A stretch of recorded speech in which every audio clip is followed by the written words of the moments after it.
자, 오늘 말씀은 우리 향유 옥합을 드리는 예수님께 향유 옥합을 드린 여인의 이야기, 그 이야기입니다. 오늘 본문은 사랑과 가치라는 제목으로 함께 나눴으면 좋겠습니다.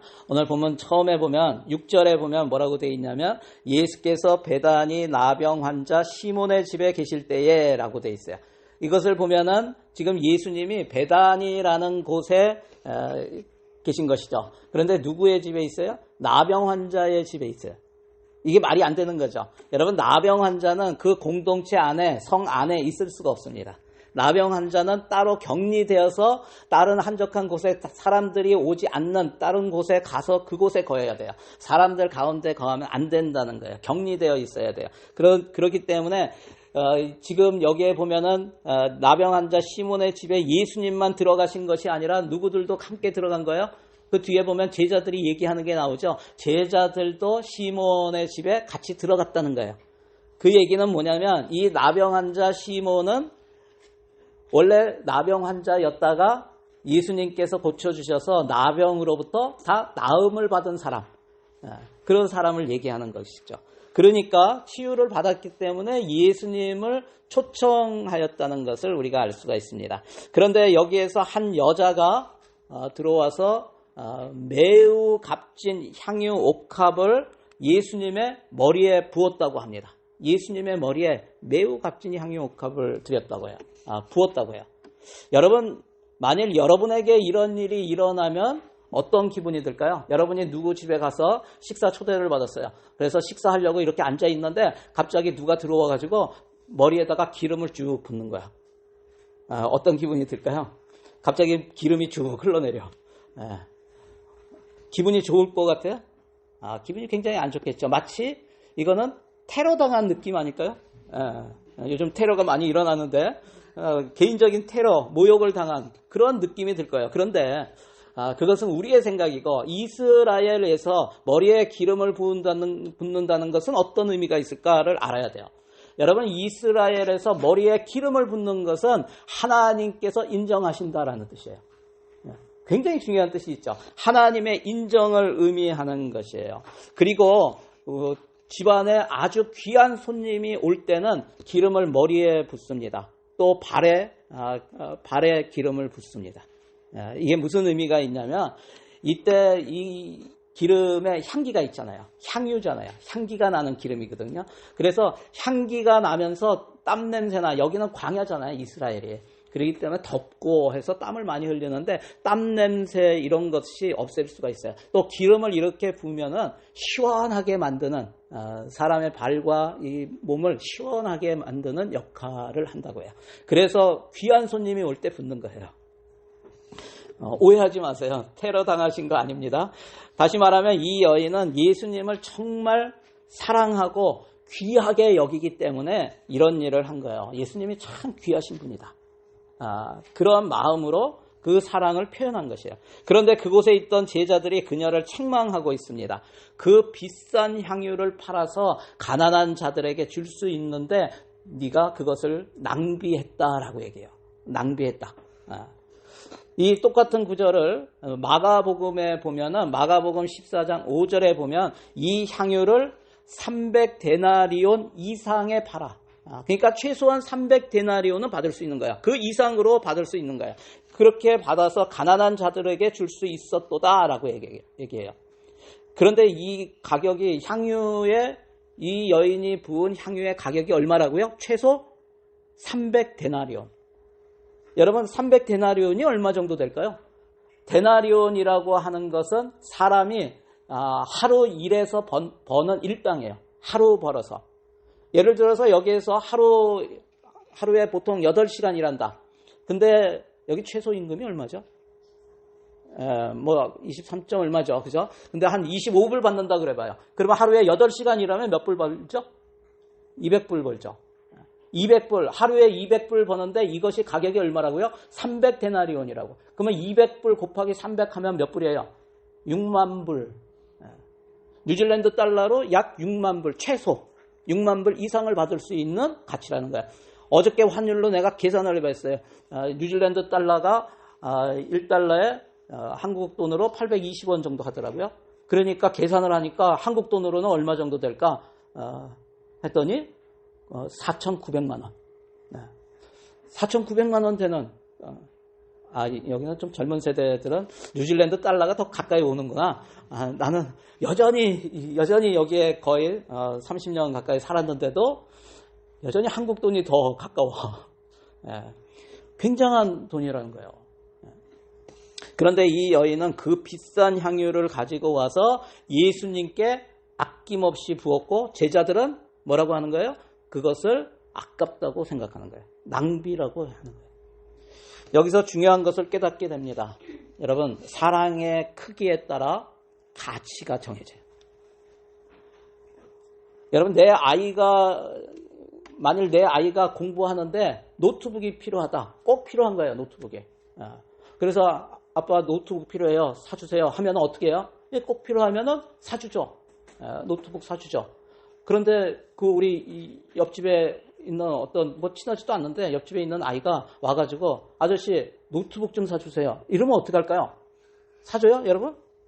야, 그거 니네 엄마 아빠한테 가서 얘기해야지. 이렇게 할 거 아니에요? 예를 들어서 노트 한 권 사주세요. 이러면 사줄 수 있어. 과자 좀 사주세요. 그러면 사줄 수 있지. 근데 좀 비싼 걸 사달라 그러면 어떻게 해요? 내가 우리 아이들을 사랑하는 그 사랑과 그 아이를 사랑하는 사랑이 크기가 다르잖아요. 다르기 때문에 우리 아이를 사랑하는 그 사랑의 크기는 훨씬 크기 때문에 노트북도 사줄 수 있는 거예요.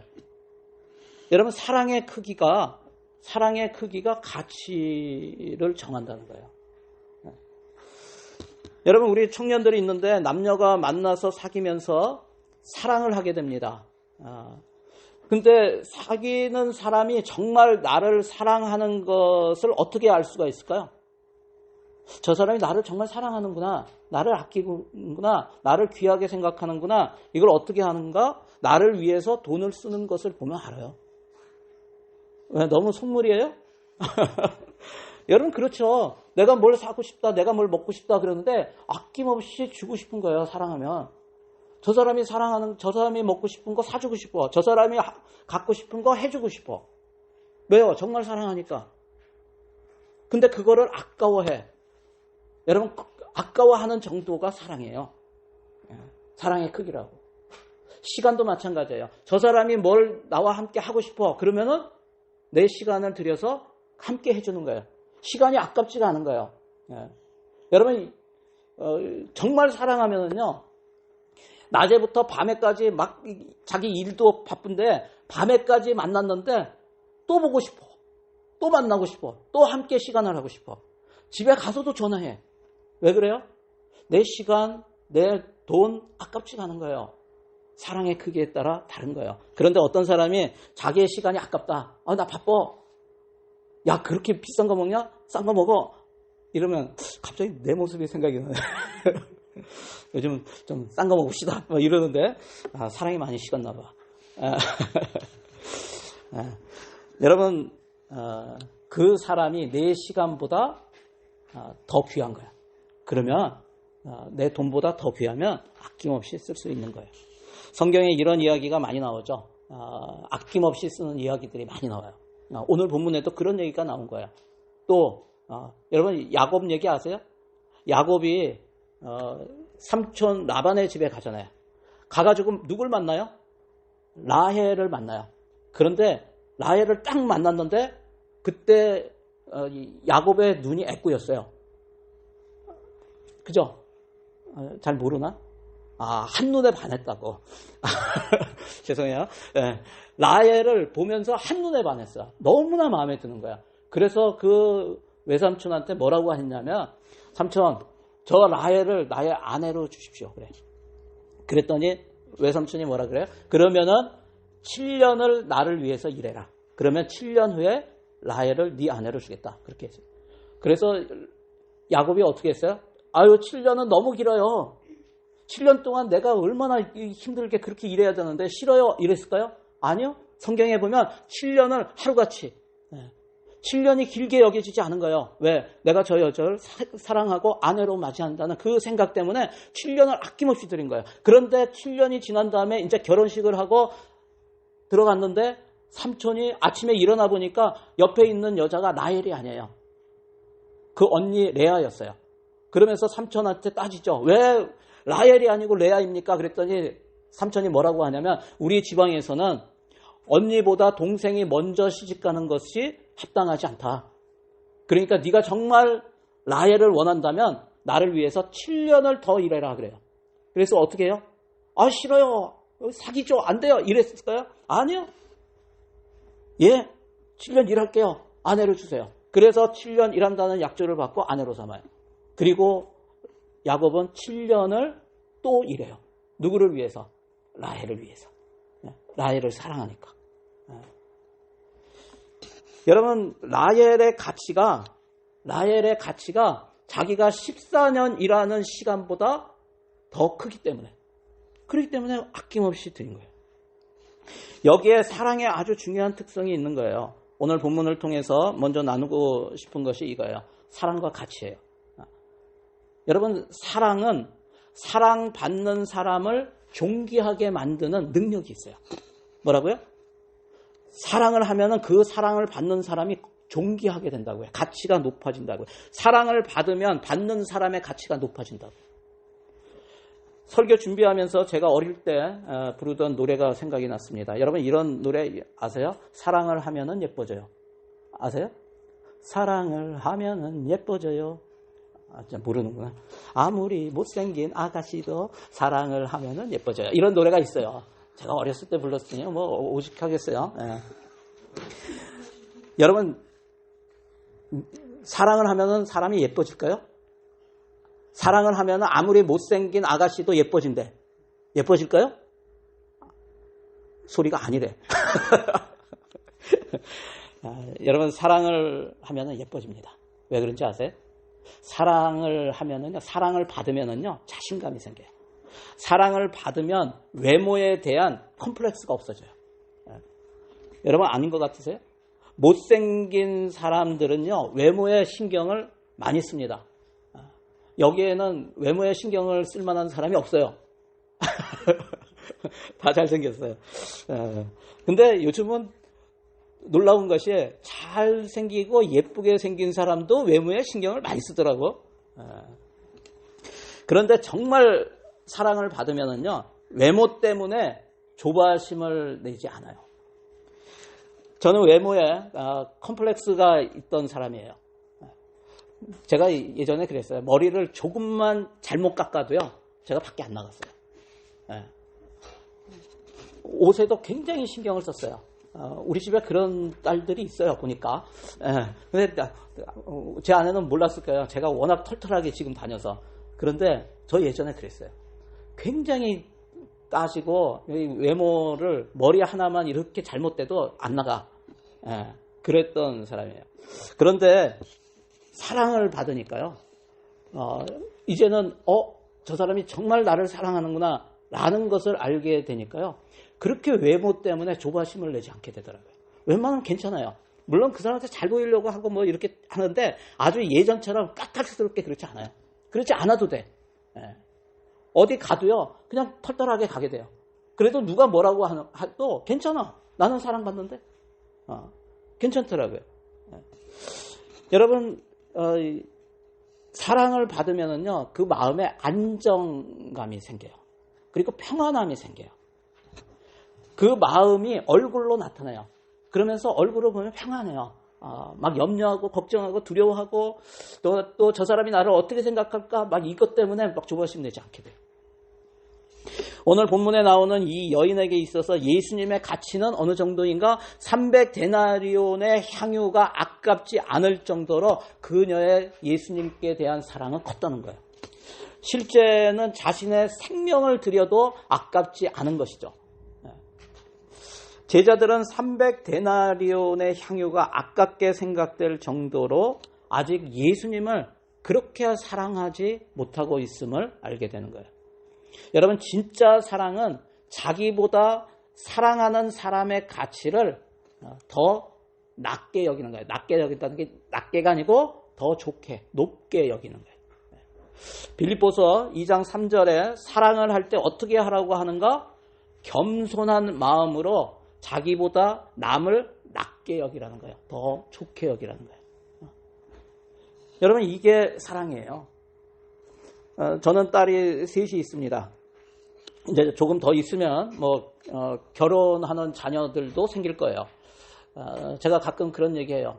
제가 아버지로서, 목사로서가 아니라 아버지로서, 아빠로서 우리 딸들이 저 사람, 아빠 나는 저 사람 사랑하고 저 사람과 결혼하고 싶어요. 이렇게 얘기할 때 내가 오케이 하는 사람을 여러 가지 따질 수 있겠는데 난 3개는 좀 따지려고 해. 3가지 조건을 따지려고 해. 제가 예전에 우리 애들한테 한번 얘기한 것 같아요. 첫 번째는 뭐냐면, 첫 번째는 믿음이야, 믿음. 나는 누구를 만나든 괜찮아. 근데 이거는 필수 조건이야. 예수님을 믿는 사람, 믿음이 있는 사람을 만났으면 좋겠어요. 왜 그러냐면, 여러분, 제가 이렇게, 이건 굉장히 영적이죠. 영적인, 그죠? 하나님과의 관계가 이렇게 통하는 거예요. 그리고 또 중요한 게 뭐냐면, 누구나 가정을 이루면은요, 부부관계를 하면은 결국은 싸우게 돼 있어. 제가 예언을 하는 거예요. 누구든지 결혼하면 다 싸우게 돼 있어. 저도 많이 싸웠어요. 그런데, 여러분, 제가 이렇게 신앙 상담, 부부 상담 이렇게 하다 보면은 굉장히 힘든 사람들이 있어요. 그 어떤 사람들이냐면 믿지 않는 사람. 둘 다 믿지 않거나 누구 배우자 한 사람이 믿지 않거나 하여튼 믿지 않는 사람을 상담하면 굉장히 힘들어요. 왜 그러냐면 믿는 사람은요 기준이 달라요. 믿는 사람은 주님이 기준이에요. 믿는 사람은 하나님의 말씀이 기준이에요. 그런데 믿지 않는 사람은 기준이 뭐냐면 나야 나. 자기 생각이고 자기 경험이야. 그런데 우리가 사람을 만나면 만나는 사람마다 생각이 달라. 그죠? 다 다르잖아요. 여기 있어도. 경험이 달라. 살아온 경험이 다르고 환경이 달라. 그러니까 그것이 자기의 기준이야. 그러면 그 기준이 다른 사람끼리 만나면 다툴 수밖에 없죠. 근데 타협이 안 돼. 타협이. 굉장히 타협을 해도 굉장히 오래 걸려. 그런데 믿는 사람을 만나면요. 야, 이거는 주님이 생각할 때 주님이라면 이렇게 하지 않았을까? 하나님의 말씀에 따르면 이게 맞지. 네가 생각하는 건 틀리잖아. 라고 얘기하면 받아들여요. 믿는 사람들은. 그렇기 때문에 서로 부부가 어렵고 힘들어도요. 정말 믿음으로 사는 사람, 그 사람은 기준이 하나님이고 기준이 하나님 말씀이기 때문에 이것이 어느 정도 얘기를 하면은요. 다시 돌아올 수가 있어요.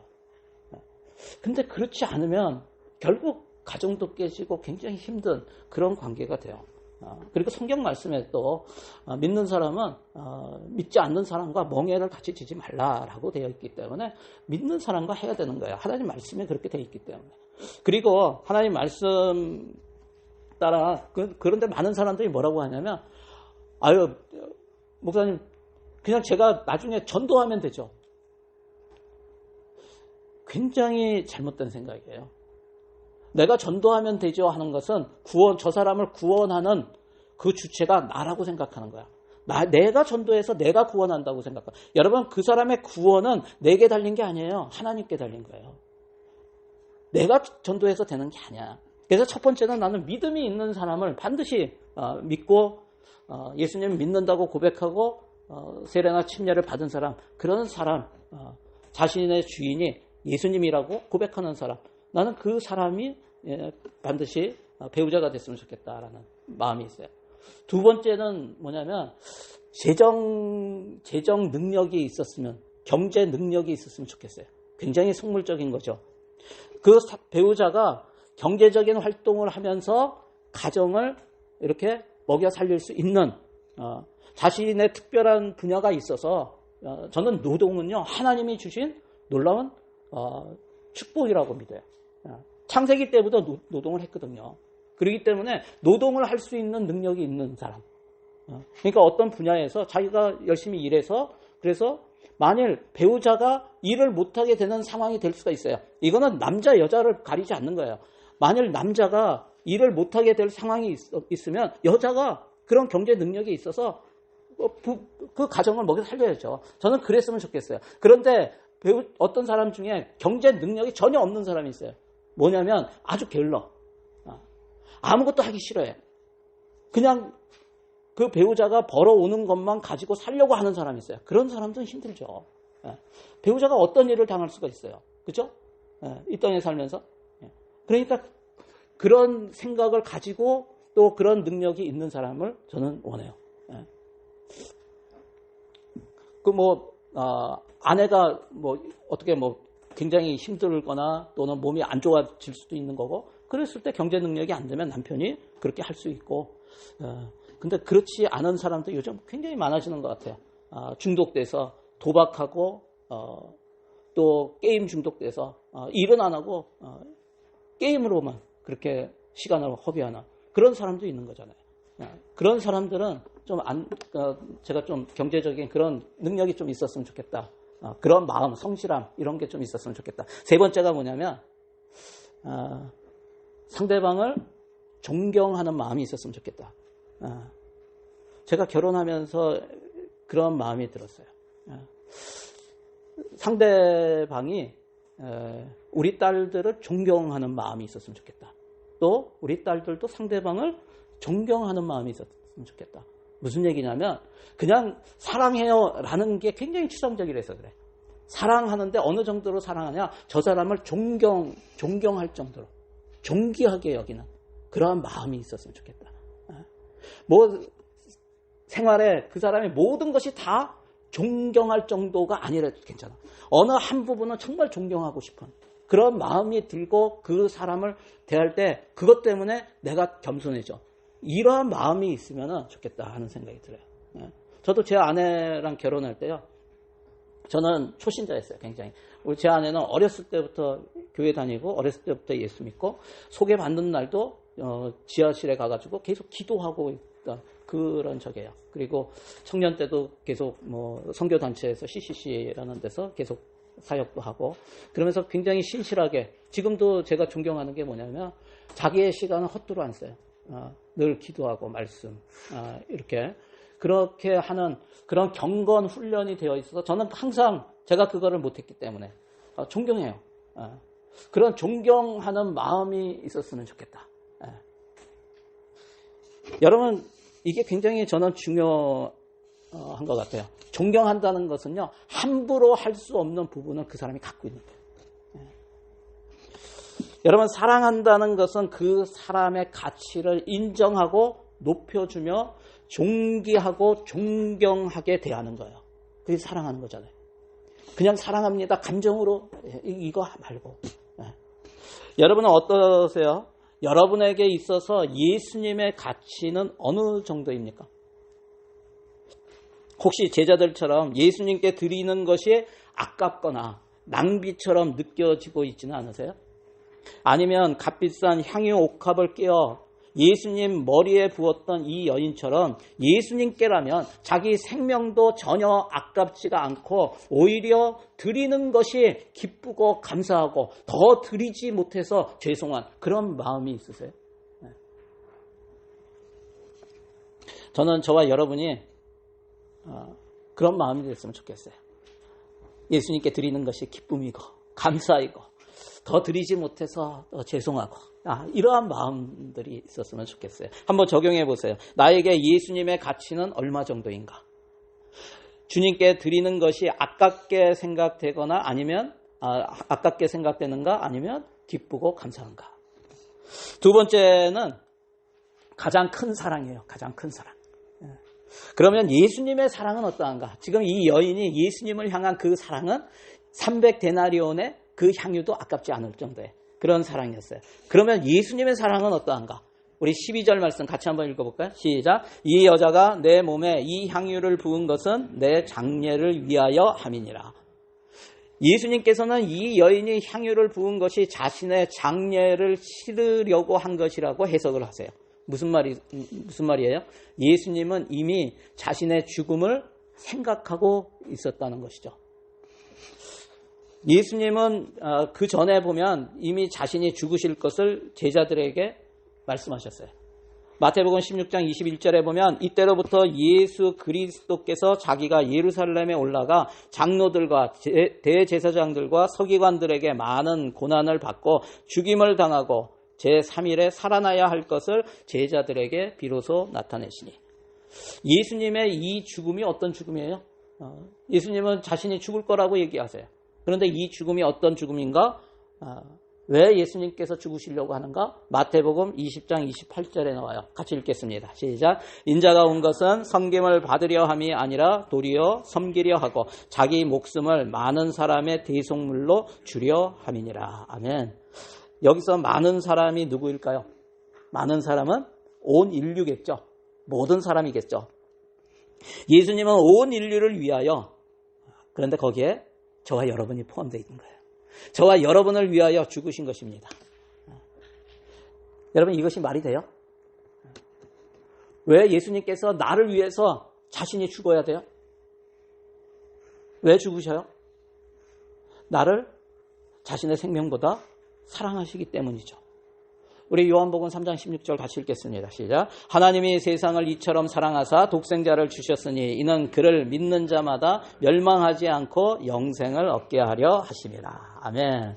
여기서 주셨다는 의미는 이 땅으로 보내셔서 우리 죄를 대신 지시고 십자가에서 죽게 하셨다는 뜻이에요. 하나님이 예수님을 죽게 하셨다는 것이에요. 왜요? 하나님이 우리를 사랑하시기 때문에. 어느 정도로 사랑하신다는 거예요, 지금? 어느 정도로? 예수님은 이 땅에 오신 하나님이세요. 우리가 죽는 것보다 하나님 자신이 죽는 것이 더 낫다고 생각하실 정도로 하나님은 우리를 사랑하신다는 거예요. 예수 믿고 난 다음에 저는 사랑의 의미를 많이 알게 됐어요. 저는 믿지 않는 집안에서 자랐어요. 그래서 믿지 않는 집안에다가 또 굉장히 유교적이고 또 불교적이고 굉장히 엄격한 집안에 살았어요. 그러다 보니까 제가 저희 집에서 살면서 한 번도 들어보지 못한 말이 뭐냐면 사랑해라는 말이에요. 한 번도 들어보지 못했어요. 저희 아버지가 또 저희 어머니가 저희 아버지한테 또는 우리 어머니한테 사랑해 또는 우리한테 사랑해라는 말을 한 번도 해본 적이 없어요. 네. 그런 가정에서 제가 자랐어요. 그래서 사랑이 뭔지 몰랐어요. 그러다가 제가 예수님 믿고 나서 교회 오니까 늘 사랑합니다. 예. 당신은 사랑받는 사람입니다. 예. 이런 말들을 계속 들으니까 사랑. 그래 사랑 때문에 예수님이 죽으셨구나. 이런 걸 알게 됐어요. 그리고 그 하나님의 사랑을 내가 언제 좀 더 많이 알게 됐냐면 결혼하고 아빠가 된 후에 내가 사랑에 대해서 많이 알았던 것 같아요. 여러분 우리 여기 첫째가 에스더인데 저희가 당시에는 지금은 뭐 그렇지 않아요. 당시에는 보통 우리 친구들 거의 다 결혼했을 때 저는 결혼을 못했어요. 그러다가 제가 한국 나이로 35세 결혼을 했어요. 제 아내가 32에 결혼하고 그러다 보니까 이제 애가 늦었죠. 제 친구들은 벌써 결혼해서 손주 있는 친구들도 많이 있어요. 그런데 언제 갈 거지? 그런데 그래요. 그랬는데 저 또 첫째가 저희가 유산을 했어요. 그러다 보니까 이제 조금 더 늦어졌죠. 그리고 나서 이제 아이가 태어났는데 와, 그 감동이요 놀라웠어요. 그리고 나서 제가 너무나 좋아가지고요 사진을 얼마나 많이 찍었는지 몰라요. 첫째 때. 그때는 뭐 디지털 카메라도 아니고 이렇게 수동 카메라예요. 그거 가지고 찍어가지고 필름 인화해서 사진 뽑아가지고 그 사진첩 웨어하우스 가면 사진첩만 많이 샀던 것 같아요. 그래가지고 사진첩이 이만큼 있어요. 거기다 그냥 계속 끼워놓고 그랬던 것 같아요. 그냥 사진도 안 찍고 필터까지 막 넣어가지고 막 사진 찍고 그랬어요. 그 오래된 사진기 가지고 그랬어요. 그랬는데 그러면서 제가 아이들 키우면서 제 아내가 몸이 좀 약하고 그러니까 애들 뭐 목욕하는 거 뭐 이거는 어렸을 때부터 3명을 내가 다 했던 것 같아요. 너무나 좋더라고. 너무나 기쁘더라고. 뭐 지금도 해줄 수 있는데 뭐 지금은 안 되고 너무 좋더라고요. 그리고 그랬는데 이제 둘째 나면서 이제 조금 그 감독이 조금 이제 줄어드는 것 같아. 그래서 둘째 낳는데 둘째 사진이 아마 반 정도밖에 안 될 거예요. 셋째 낳는데 사진이 없어. 우리 막내가 늘 얘기하는 게 아빠 내 사진은 어디 있어요? 야 첫째 언니 거 에스더 언니 거 봐.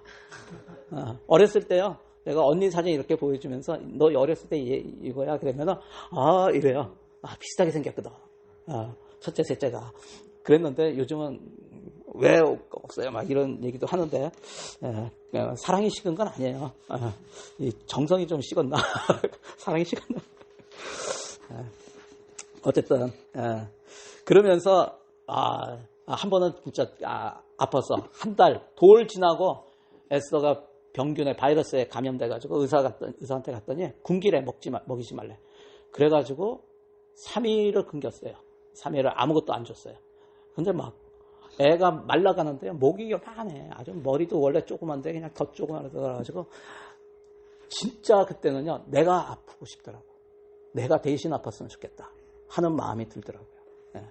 그러면서 깨달은 것이 이것이 사랑이구나. 사랑은 사랑하게 되면 사랑하는 사람을 위해서 자신을 희생하고 싶어지는 게 사랑이에요. 대신하여 죽을 수도 있겠구나 라는 생각을 하게 돼요. 예수님의 십자가를 보면 이런 생각이 듭니다. 저 십자가는 내 십자가인데 내가 거기에 달려서 죽어야 되는데 그런 나의 생각에 대해서 예수님께서 뭐라고 하실까요? 예수님께서는 내가 십자가에 달리는 것보다 내가 달리는 것이 낫다라고 말씀하세요. 다른 말로 하면 내가 나보다 귀하다라고 말씀하시는 거예요. 여러분 예수님이 여러분에게도 말씀하세요. 너가 나보다 귀하다 말씀하세요. 우리 요한복음 15장 9절 말씀 같이 한번 읽겠습니다. 시작. 아버지께서 나를 사랑하신 것 같이 나도 너희를 사랑하였으니 나의 사랑 안에 거하라. 아멘. 예수님이 제자들을 사랑하셨다고 하시면서 그리고 그 뒤에 뭐라고 하시냐면 13절에 보면 그 사랑이 어떤 사랑인지를 말씀하세요. 같이 읽겠습니다. 사람이 친구를 위하여 자기 목숨을 버리면 이보다 더 큰 사랑이 없나니. 예수님은 우리를 자신의 생명보다 더 귀하게 여기십니다. 예수님의 생명보다 더 가치가 있는 것이 무엇이라고요? 바로 우리 자신이라고. 우리 자신이라고요. 여러분 주님께서 여러분에게 하시는 음성을 들으시기 바랍니다. 뭐라고 말씀하세요? 네가 나보다 귀하다. 네가 나보다 귀하다. 예수님께서 지금 우리 각자에게 말씀해 주시는 거예요. 한번 적용해 보세요. 예수님이 자신의 생명보다 나를 더 사랑하심을 믿는가? 내 생명보다 귀하게 여기는 사람이 있는가? 누구인가? 마지막 세 번째는 천하보다 더 가치 있는 존재. 예수님은 우리를 자신의 생명보다 더 귀하게 여기신다고 했는데 막상 우리는 어떤가? 우리는 우리 자신을 어떻게 생각하는가? 여러분 많은 사람들이요. 우리가 그렇게 귀한 존재라는 사실을 모르는 경우가 너무 많은 거예요. 여러분 무엇이 귀해요? 여러분은 무엇이 귀해요? 무엇이 여러분보다 더 가치가 있다고 생각해요? 많은 사람들이 돈이 가치가 있다고 생각해요. 맞습니다. 여러분 돈은 가치가 있어요. 세상은 돈으로 움직여요. 여러분 이걸 무시하면 안 돼요. 돈은 가치가 있는 거예요. 그렇지만 돈이 있다고 천하를 다 가질 수가 있는가? 여러분 돈이 있다고 천하를 다 가질 수가 있어요? 없어요. 왜 그래요? 이 땅에 어떤 사람도 자신이 가진 돈으로 천하를 다 살 수가 없어요. 왜 그래요? 천하가 돈보다 귀하기 때문에 그래요. 천하가 돈보다 더 가치가 높기 때문에 그래요. 여러분 천하가 귀합니까? 천하를 다 준다고 하면 어떨 것 같아요?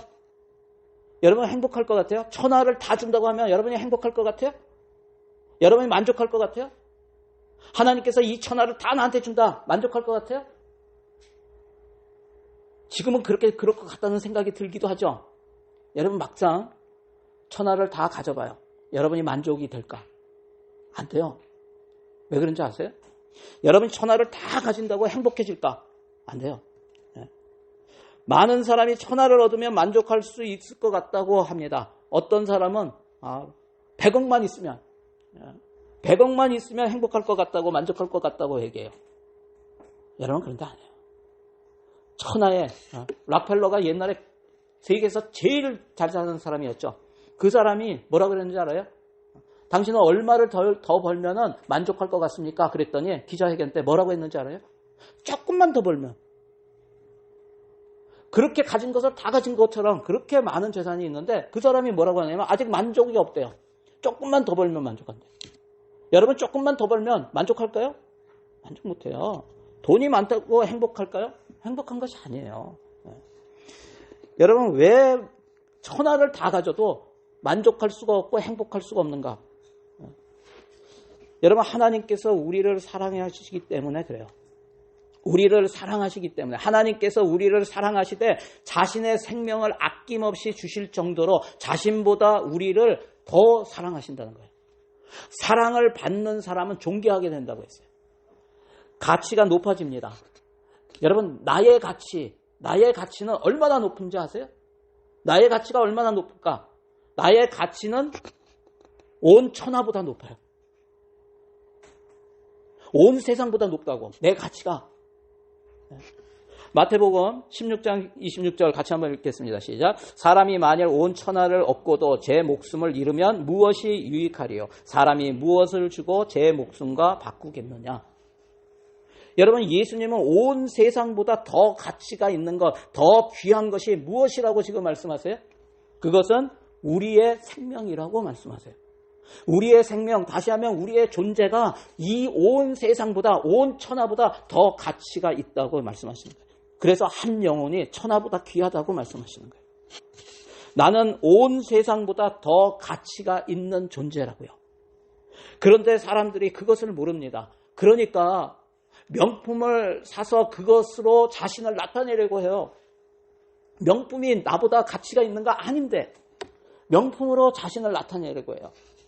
멋진 차를 사서 그것으로 자신을 과시하려고 해요. 아주 좋은 집에 살면서 자신의 가치를 좀 더 끌어올리려고 해요. 여러분 끌어올리는 게 아니에요. 그것이 내 가치보다 크지가 않아요. 훨씬 낮아요.